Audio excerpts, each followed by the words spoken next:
Elisabeth Auclay. Bonjour Jocelyne, merci de Bienvenue, m'avoir sur- invitée. bienvenue sur quatrième de couverture. Merci. Alors Elisabeth, dis-nous, c'est qui Elisabeth Auclay? Elisabeth Auclay, c'est donc, écoutez, je suis une jeune retraitée en fait. Depuis un peu plus de 2 années, j'ai terminé de travailler et je travaillais comme neuropsychologue, avec des personnes plutôt jeunes, beaucoup de traumatisés crâniens, mais aussi des personnes atteintes de tumeurs ou d'AVC, mais une population plutôt jeune. Voilà, j'ai beaucoup aimé ce que j'ai fait comme travail. Donc, quand vous dites jeune et j'entends AVC, c'est un peu troublant. C'est quoi la moyenne d'âge environ? La moyenne d'âge, c'était de 18 à, disons, 40, 40, 50 ans. Mais la plupart étaient quand même autour des 25, 30, des 20 à 30 ans. Ok. Est-ce que vous avez une idée de pourquoi est-ce qu'ils se retrouvent chez vous? En début de carrière, j'ai eu beaucoup de traumatisés crâniens qui étaient victimes d'accidents de la D'acc- route, dans moto. Mais à la fin de ma carrière, c'était aussi beaucoup des accidents de sport. Voilà, surtout que j'habite dans la région de Grenoble, donc une population assez sportive, de l'escalade, etc. Donc c'est vrai que ça pouvait être des accidents sportifs également. Oui. Hmm. Est-ce que c'est travailler avec ce monde-là qui vous a poussé à écrire ou l'écriture c'était une passion que vous aviez avant? Alors, l'écriture est une passion toute récente et cette passion m'est venue juste au moment de prendre ma retraite. Oh. Je n'avais rien anticipé et en fait, ça m'est venu d'un seul coup, quelques mois avant de partir. Hmm, Voilà, donc j'ai fait une formation pour apprendre à écrire un roman, pour connaître un peu toutes le chemin du héros, la psychologie, les archétypes, la psychologie des personnages, etc. Et puis alors là, je suis partie et j'ai eu envie d'écrire mon premier roman. Ok, parlez-nous un peu de ce que vous avez écrit, parlez-nous de d'où vous vient cette passion soudaine, entre guillemets. Dites-nous tout. Alors en fait, j'ai écrit donc Le Malentendu, mon premier roman, qui est sorti il y a 1 an maintenant, donc en numérique et aussi en papier. On peut le trouver sur toutes les grandes enseignes, sur Internet, voilà, en auto-édition. Alors, ce qui m'a amené à écrire ce roman, c'est que j'avais envie d'abord, c'était pour le plaisir des mots, le plaisir pour moi-même, et aussi le plaisir de transmettre les mots, la beauté des mots. J'aime les mots, je me suis découvert ce plaisir à écrire. Et puis, j'avais envie aussi d'inventer une histoire et à travers cette intrigue de pouvoir transmettre des connaissances, j'ai toujours aimé transmettre, j'ai fait aussi de l'enseignement. Je voulais transmettre des connaissances autour du cerveau à travers une intrigue et à travers ces personnages de l'intrigue. Ok. Donc c'est le malentendu, ça s'appelle comme ça. Et vous dites c'est disponible en auto-édition. On peut le voir sur Amazon, je suppose. Oui, on peut le voir sur Amazon. Donc, je précise le malentendu en 3 mots. Oh, intéressant. Oui. Donc, j'ai joué un peu sur les sens. En fait, si on regarde bien, il y a 3 sens dans ce titre. Ok. Je vous laisse les découvrir. Donc c'est un roman, mais en même temps vous y insérez quand même de l'information, du savoir. Exactement. Du savoir relatif à votre branche de travail, le Exact. cerveau. Voilà. Ok. Donc, j'ai été passionnée par mon travail. J'ai travaillé avec des personnes qui avaient souvent des troubles dits frontaux. Donc, quand on parle de troubles frontaux, c'est des troubles en lien avec le cerveau préfrontal, la partie du cerveau qui est derrière le front et qui elle-même est très connectée au reste du cerveau. Et j'ai toujours été passionnée par ces troubles et par cette partie du cerveau qui est fondamentale. Je vais pouvoir peut-être vous expliquer pourquoi. Et une partie dont on parle très peu dans les médias. On parle Hmm. d'Alzheimer, on parle de mémoire, on parle de maladie de Parkinson, mais on parle très peu du cerveau préfrontal, alors que pour moi, c'est une partie fondamentale à plusieurs titres. C'est ça. Expliquez-nous pourquoi pour vous c'est important. Alors, le cerveau préfrontal, c'est ce qui déjà nous permet de nous définir par rapport à notre présence au monde. C'est ce qui nous permet de nous adapter au monde qui nous environne. Le Ok. cerveau préfrontal est très connecté à tout le reste de notre cerveau et par là même, il intègre toutes les données qui nous environnent de manière à ce que nous ayons un cerveau, un comportement adapté. Il nous renseigne aussi sur les états de pensée, les états émotionnels de l'autre. Hmm. Donc, il est important dans notre relation à l'autre. Il nous informe sur les émotions que l'autre peut ressentir, sur ses intentions également. Mhm. Donc, il est fondamental aussi par rapport à notre adaptation à l'autre, notre compréhension de l'autre, notre empathie pour l'autre. Et puis c'est pas tout, il y a beaucoup de choses. Le cerveau préfrontal est aussi fondamental par rapport à initier une action. Beaucoup de mes patients qui avaient des troubles à ce niveau-là avaient un manque d'initiative, hein. Donc c'est un peu notre starter qui nous permet de démarrer quelque chose, de démarrer une activité, Hmm. voilà. Et puis c'est aussi, alors là je vous passe très vite tout ça, hein, mais pour vous dire déjà en quelques mots, Non, non, mais euh, c'est très intéressant, oui. oui, donc c'est aussi le cerveau préfrontal nous permet aussi d'avoir une certaine flexibilité mentale, c'est-à-dire qu'il nous permet de pouvoir ajuster notre comportement ou nos pensées, nos idées en fonction de ce qu'on va nous-mêmes recevoir, de notre environnement, de pouvoir modifier et non pas rester sur Mhm. un comportement rigide. Donc là, je trouve que c'est encore aussi important. Et parmi encore les rôles importants du cerveau frontal, je pourrais citer l'initiation, mais aussi la génération d'idées, la créativité.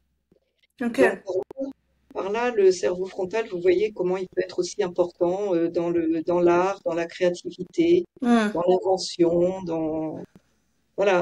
Donc bon, là, je n'ai même pas encore tout dit, hein, il y en aurait encore beaucoup à dire.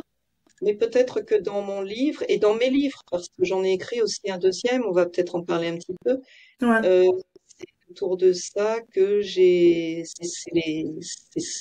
sont les concepts que j'ai voulu faire passer. Hmm. Ok, donc ça nous permet d'essayer de comprendre comment les autres, ce qu'ils attendent de nous, bref, avoir un peu d'empathie, d'évoluer dans le monde, d'être un peu plus flexible dans nos réactions par rapport à l'environnement où on est, je suppose. Donc c'est pas mal lié à la survie, je dirais. Enfin, c'est d'après ce que je comprends de ce que vous dites. Oui, alors au niveau cérébral, quand même, disons que les processus qui permettent la survie sont quand même plus profonds dans le cerveau. Ok. Le cerveau frontal, il est justement au-dessus de ça, c'est-à-dire que il permet une élaboration de la pensée ou des comportements qui est au-dessus de justement ce qui est juste lié à la survie. Hmm. Est-ce que vous pouvez nous expliquer comment votre livre, et je suppose que le livre a un, deux ou trois héros, comment est-ce que ça navigue et ça fonctionne par rapport à cette formation, cette instruction que vous voulez transmettre en même temps, là? Comment est-ce Oui. que vous arrivez à mélanger les deux? Alors, en fait, j'ai imaginé des puces en fait, des puces qui permettent de manipuler la personne. Donc au début, oui, puces cérébrales et puis après, enfin, je veux pas trop en dire pour pas dévoiler les secrets, mais disons que j'ai imaginé une forme de manipulation de ces concepts du cerveau frontal par l'intermédiaire de puces. Donc, Mhm. dans le premier livre qui est Le malentendu, bon, ces manipulations sont quand même encore assez vagues. On ne sait même pas encore si c'est réel ou pas. Enfin, je ne peux pas vous en dire trop pour pas dévoiler Mhm. le scénario. Mais dans le deuxième, ça va se préciser un peu plus. Et là, j'embarque le lecteur réellement dans de la manipulation, manipulation qui peut aller même jusqu'à l'ultime manipulation, qui est de modifier son opinion et même de modifier ses modes de pensée. Ok, donc on est dans une saga, c'est une suite, les deux livres sont liés, ce que je comprends. Tout à Ok, fait. ok. Et là, vous en êtes à deux. Est-ce que vous avez envie de creuser ce volet-là, continuer toujours à faire une saga, un troisième livre qui va suivre le deuxième? Est-ce que vous avez des plans à ce sujet-là? Pour tout vous dire, quand j'ai écrit Le malentendu, je pensais m'en tenir là. Ok. Et puis les personnes, les lecteurs, beaucoup de lecteurs m'ont renvoyé qu'ils aimeraient une suite. Alors c'est suite à cette demande que j'ai décidé d'écrire le second. Il s'appelle Hum, donc Manipulation diabolique. Et hum. donc je l'ai commencé au mois de janvier dernier et là je viens de l'envoyer à la publication. Mais au début ça n'était pas prévu. Mais a priori je vais m'arrêter là. Ah, ok. Ok. Mais est-ce que vous avez envie d'écrire sur autre chose? Alors, c'est un petit peu tôt pour le dire. Là, je viens juste de le terminer. Mhm. J'en suis à la phase de la publication. Moi, il me faut du temps, hein. J'ai mis un an et demi à écrire le premier, 8 mois là pour écrire le second. Donc, pour le moment, j'ai envie aussi de faire un peu autre chose, mais peut- peut-être, pardon, Ok. Ok. peut-être qu'à un moment, je vais avoir envie d'en écrire un autre. Mhm. Donc, on est plus dans quoi? Dans de la science-fiction, dans du fantastique? Comment est-ce que vous décrirez votre genre? Alors, je décris mon livre plutôt sous forme de thriller, Ok. avec beaucoup de suspense, les aventures qui s'enchaînent, les événements qui s'enchaînent. Dans le deuxième, c'est un petit peu la même chose. Je dirais pas de la science-fiction parce qu'en fait, c'est un livre de notre temps. Hmm. C'est un livre d'aujourd'hui. D'ailleurs, dans le deuxième, je suis dans un contexte d'élection américaine. Je l'ai pas mis dans la Oh. couverture, mais bon, c'est en arrière-plan. Donc, non, c'est plutôt un livre de notre temps, légèrement dystopique. Hmm. Ok. Et pour l'instant, vous êtes en pleine publication. Ce deuxième livre-là, est-ce que c'est toujours en auto-édition ou vous Oui, êtes à... c'est Ok. c'est le même éditeur, Librinova. Oui. Ok, donc, mais c'est une maison d'édition. Vous êtes à maison d'édition. C'est pas vous-même qui faites tout de A à Z pour l'édition, la publication et puis la promotion. Non, non, j'ai payé Ok. je fais la promotion moi-même. Ok. C'est une auto-édition, mais par un éditeur qui prend en charge tous ces aspects de publication, justement, dans les librairies, sur le net, etc. Et moi, Mhm. je dois faire la promotion. Ok. Ok. Mais c'est global. Je veux dire, même si c'est sous une maison d'édition, il s'assure que, ben, si je suis à Tombouctou et je veux obtenir votre livre, je peux l'avoir. C'est pas juste en France. Je suppose que vous êtes en France, là, présentement. Oui, je Ok. suis en France et je crois que malheureusement, pour ce qui est de commander le livre en brochet, en papier, je crois que ça se limite à la France, malheureusement. Je pense qu'à Ok. l'étranger, on ne peut le trouver que en numérique. Ok, Je c'est crois. déjà ça. C'est déjà Oui. ça. Et est-ce qu'on veut aller vers une version audio ou pour l'instant, ça ne nous intéresse pas? J'ai un ami qui l'a enregistré en audio parce qu'il est, comme il dit, une voix. Mais alors, il l'a enregistré dans le cadre d'une association qui existe en France et qui enregistre des livres qui sont rendus accessibles uniquement aux malentendants. Ok. Donc, il est enregistré mais voilà, pour le moment, c'est avec un public limité, pour un Hmm. public limité. Et qu'est-ce que vous diriez aux auditeurs ou aux téléspectateurs pour qu'ils aient envie d'aller se procurer au moins le malentendu pour l'instant?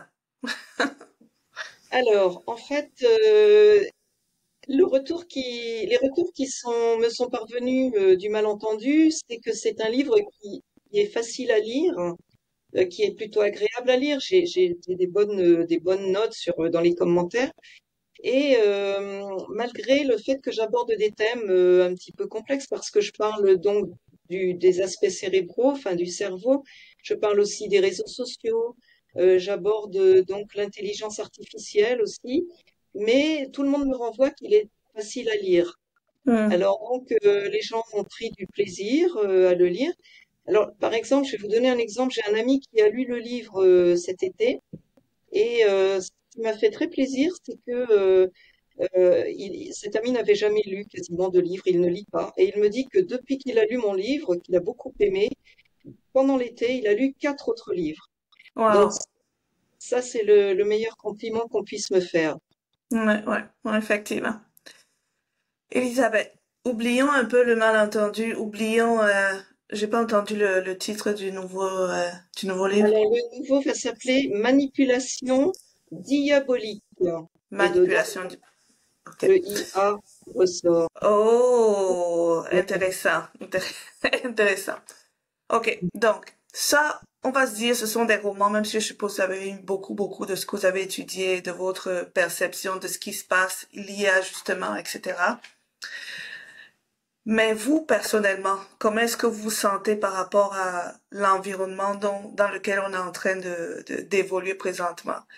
Vous, par exemple, c'est quoi votre avis sur l'IA? Mhm, Alors, je pense que donc c'est un petit peu ce que je fais dire à mes personnages dans le livre. Hein, c'est absolument fabuleux, ces progrès techniques et tous ces outils qui sont à notre disposition. Moi, j'ai quitté le monde du travail, mais je pense que dans beaucoup de domaines, ça va pouvoir aider. Donc, par exemple, dans le domaine de de la médecine, je sais que va pouvoir aider pour affiner des diagnostics, ou dans le domaine de la recherche, pour faire des revues de questions. Ça peut vraiment, je pense, aider les chercheurs à analyser tout un tas de données et à en tirer une analyse une synthèse assez précise. Donc après, quand on voit toute nos appareils, nos GPS, moi je trouve ça assez fabuleux, tous ces progrès. Mais par rapport donc j'en reviens à mon roman. J'essaye dans mon roman, enfin dans les deux, surtout le deuxième, d'alerter sur cette emprise qu'on peut que le monde de l'intelligence artificielle peut avoir sur nous, que les réseaux mhm, sociaux peuvent avoir peut-être sur nous. Et j'essaye de rendre le lecteur conscient de cette capacité qu'il a à pouvoir juger par lui-même, à avoir du libre arbitre, donc tout ce qui est d'ailleurs sous-tendu par le cerveau préfrontal. Et j'essaye d'alerter le lecteur sur cette importance de rester vigilant mhm. et de ne pas tomber sous l'emprise. Et de ne pas tomber d'ailleurs sous l'emprise de quelque manipulation que ce soit. Est-ce que vous avez l'impression qu'on est déjà un tout petit peu tombé avec tous les réseaux sociaux? Je veux dire, j'ai l'impression qu'on est de plus en plus des moutons, mettons. Et j'ai l'impression qu'il suffit qu'une idée soit lancée, puis tout le monde suit sans vraiment essayer de comprendre, d'avoir son propre jugement et sa propre perception de la situation. Vous, c'est quoi votre point de vue là-dessus? Est-ce que vous avez l'impression qu'on est encore sauvable? Alors moi, je suis exactement comme vous, je suis dans la même bain que tout le monde. Et je pense que ce qui est important, c'est d'en avoir la conscience déjà. C'est la première étape, hein, Mhm, pour prendre peut-être un peu de recul et peut-être aussi se permettre des temps oups, on coupe tout, et aussi des temps de réflexion même par rapport à ce qu'on mhm. entend, des temps pour aller chercher quand même, pour aller vérifier des choses, pour aller comparer. Et parce qu'on a cette capacité et de toute façon, je pense qu'on la perdra jamais, cette capacité.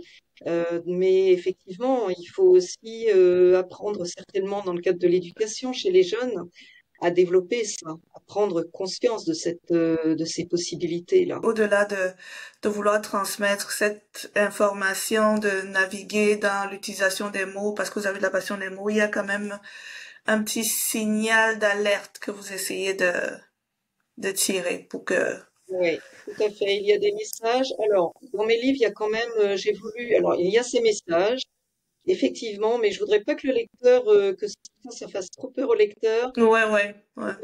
Mon intention première, c'était quand même d'écrire des beaux mots. J'aime les jolis mots. Voilà, je voulais faire quelque chose de beau. Dans mon livre, donc, j'ai essayé de rendre les personnages attachants. Et c'est ce qui m'est revenu d'ailleurs des lecteurs, que les personnages sont intéressants, attachants. Il y a donc un personnage qu'on appelle Solal et sa fille Myrtille. Donc, dans Le Malentendu, Myrtille a 17 ans. Et puis, dans Manipulation diabolique, donc Myrtille a 25 ans. Et dans les deux livres, c'est quand même la relation père-fille qui est centrale. Ok. Voilà. Et puis, j'ai voulu aussi donner une dimension artistique à chacun des deux livres. Donc, dans le premier livre, j'ai centré les choses sur la comédie musicale. Myrtille fait partie d'une comédie musicale. J'ai même consacré tout un chapitre à cette comédie musicale.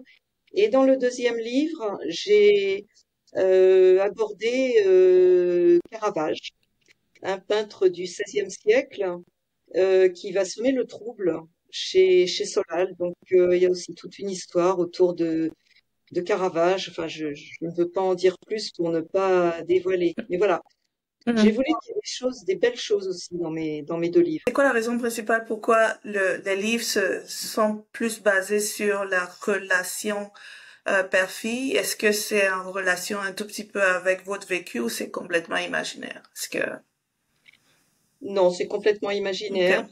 Et en fait, j'ai très peu anticipé mes histoires. Au départ, j'ai fait un plan plus à partir du scénario. J'avais un scénario en tête, mais je ne veux pas le dévoiler parce que sinon, ça va enlever du plaisir au lecteur. Et pour le malentendu, j'étais partie d'un scénario. Et puis voilà, les personnages se sont rajoutés. J'ai travaillé sur ce scénario, mais il s'est enrichi de nouvelles idées au fil des semaines, au fil des mois. Et j'ai comme été embarquée moi-même par mon histoire, en fait. Mhm. Voilà, ça a été une aventure pour moi aussi. Je sais que ce sera une aventure pour le lecteur, mais pour moi aussi, l'écriture a été une aventure, en fait. Ah. Et est-ce que, là vous êtes retraité, est-ce que votre emploi précédent, enfin votre carrière, est-ce que ça vous manque ou vous êtes pleinement épanoui avec l'écriture et je suppose que vous avez plusieurs hobbies, passions dans lesquels vous plongez présentement? Est-ce que... Alors, mon travail ne me manque pas du tout, même si j'ai adoré ce que je faisais, parce Hum, qu'en fait, bon, les conditions de travail quand même étaient difficiles, avec beaucoup de stress, beaucoup de charges de travail. Et puis, ce qui était difficile, c'était ce rapport au patient, même si c'est passionnant. Mais à chaque retour de vacances, c'est difficile de se trouver confronté quand même à la souffrance des gens, la souffrance des familles. C'était ce qui m'était le plus difficile. Au retour de vacances, je dirais, parce qu'après, on retombe dedans, on est pris, on est passionné, donc ça va. Mais voilà, je suis très heureuse d'être à la retraite maintenant et de faire beaucoup d'autres choses, et notamment hum. de... Est-ce que vous êtes resté en contact avec certaines familles de vos clients ou pas du tout? Pas du tout, non, pas du tout les Hum. patients. Par contre, avec les collègues, oui. Ok, ok, ok, Oui. ok. Hum.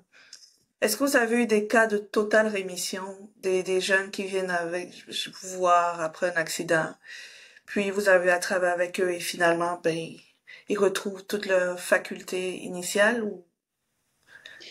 Oui, bien sûr, heureusement, et c'est pour ça que Non. c'était intéressant de travailler avec une population jeune, c'est que chez cette population, il y a une capacité de récupération beaucoup plus importante que lorsqu'on travaille avec des personnes âgées.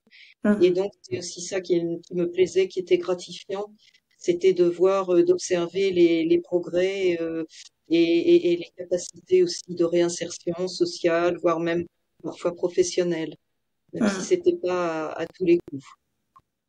Est-ce qu'il y a d'autres aspects du cerveau que vous auriez aimé plus étudier en détail ou le frontal, le préfrontal, ça vous convient, mettons? J'ai beaucoup, donc dans mes livres, vous voulez dire? Peu importe. Oui. Dans mes livres, donc, bah, je soulève beaucoup, vous savez, c'est déjà énorme, hein, Mhm. tout ce qu'on peut J'imagine. dire sur le préfrontal. J'évoque aussi ce qu'on appelle le circuit de la récompense, hein, qui est un circuit qui se met en route, qui se déclenche lorsqu'on est dans une situation de plaisir, sous l'effet de la dopamine. Et donc, on est amené à essayer de reproduire les situations qui nous ont qui ont provoqué ce plaisir. C'est ce qui se passe justement quand on devient accro aux réseaux sociaux, quand on devient accro à l'information. Et c'est les mêmes processus que pour la drogue. Donc voilà, Ah je ouais. l'évoque. Voilà, oui, et je l'évoque aussi un petit peu dans le malentendu. Ok, la dopamine. Ok. Ok, je comprends. Hmm. C'est effrayant, mais intéressant en même temps. Ok, donc vous avez dit les manipulations diaboliques. On peut s'attendre à ce que ce soit disponible. Ce sera plus vers quand?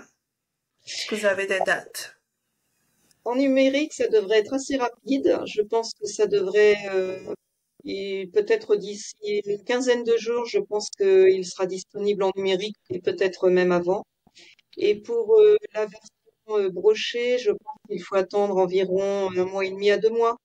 Ok, ok. Donc chez Et, Libri Nova. ok. Et comment ça va à date? Est-ce que vous m'avez parlé du retour qualitatif de votre premier livre, les gens qui ont apprécié, mais au niveau des ventes, au niveau financier, est-ce que vous aviez des attentes? Est-ce que vous avez dépassé ces attentes ou bien pas encore?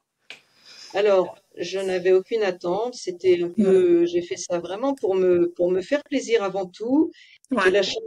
J'ai la chance de toucher ma retraite, donc je n'ai aucune attente financière avec ces livres. Euh, donc pour le moment, j'avoue que la publication m'a coûté plus cher que ce que j'ai pu toucher avec les ventes que j'ai faites. Ok. Et c'est quoi votre autres passions, hobbies en retraite, à part l'écriture? Qu'est-ce que vous faites? Comment est-ce que vous occupez vos journées? Comment j'occupe mes journées? Je fais du sport, je fais de la natation, je Bien. fais du vélo, des bonnes virées en vélo, même en itinérant. Je voyage, j'aime voyager. Mhm. Mais bon, c'est vrai que maintenant, j'essaye de me limiter au niveau de l'avion. Donc, je préfère. Là, j'ai plutôt des projets de voyager en train en Europe, peut-être encore en avion, mais voilà, de manière limitée. Voilà. Et puis, sinon, j'ai beaucoup d'amis, j'ai une vie sociale assez riche, et Mhm. puis des petits-enfants dont je m'occupe aussi parfois. Oh, ça c'est bien. Ça c'est bien. Dites-moi, Elisabeth, on a une petite tradition à la quatrième de couverture. Vous avez des lecteurs qui vous connaissent, vous avez de la famille, des amis.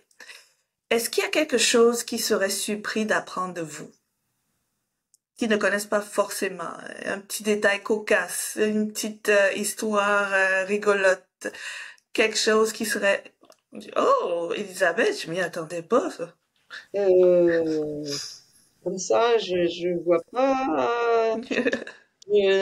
Comme ça, je ne vois pas grand-chose. Ce que je peux dire, c'est que j'ai beaucoup d'idées la nuit en dormant. Donc, oui, Alors voilà, je ne sais pas si ça peut répondre à votre question. Parfois, même très souvent, hein, moi, c'est la nuit que ça carbure, mais je dors, hein.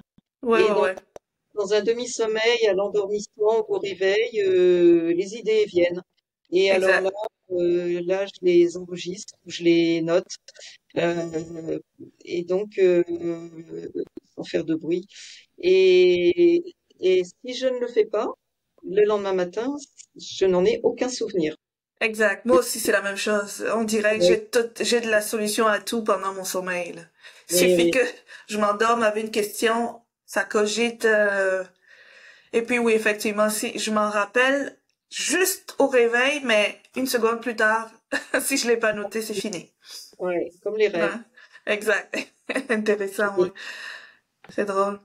Bon, vous savez sûrement d'où ça vient, de quelle partie du cerveau tout ça Ouais, émane, mais tu peux plutôt en parler avec les spécialistes du sommeil, mais je pense qu'il y a une question de, on baisse la garde et donc on laisse libre cours à notre pensée, à notre imagination, hum, à notre cerveau frontal justement et à notre créativité. Et c'est ce qui doit se passer à ce moment-là. hum. Elisabeth, une dernière question pour vous. Est-ce que vous avez été dans le domaine de la santé, etc. Mais est-ce qu'il y a des phénomènes ou des choses, certaines choses qui sont produites qui pour vous n'étaient pas explicables scientifiquement? En tout cas, pas encore. Des choses qui vous ont vraiment surpris et... Dans le cadre de mon travail, Exact, oui.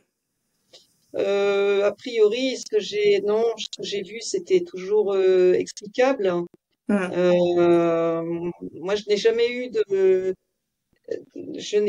témoignages comme certains rapportent parfois sur les gens qui étaient dans le coma, qui ont vu des choses. Moi, je n'ai jamais eu Ouais. de témoignages comme ça. Par contre, j'en parle dans mon livre, mais je ne veux pas trop dévoiler. Mais c'est vrai que dans le coma, au réveil du coma, on peut avoir des souvenirs dont on est à peu près persuadé qu'ils sont réels. Au point même d'aller chercher une preuve et de dire, mais si, je vais te montrer la preuve, j'ai le ticket voilà, enfin, ça existe, hein. Hmm. Voilà, ça, je l'ai rencontré. Euh, voilà, mais sinon, non, je n'ai rien de surnaturel à... C'est bien correct. Je suis très, très, très contente de vous avoir reçu aujourd'hui, malgré les problèmes techniques. On y est arrivé. Donc, mais merci Elisabeth. Je crois que c'est déjà un début de soirée chez vous. Oui, Donc, ouais. en Merci tout beaucoup cas, Elisabeth. c'est moi qui vous remercie. Au revoir, Jocelyne. Au revoir.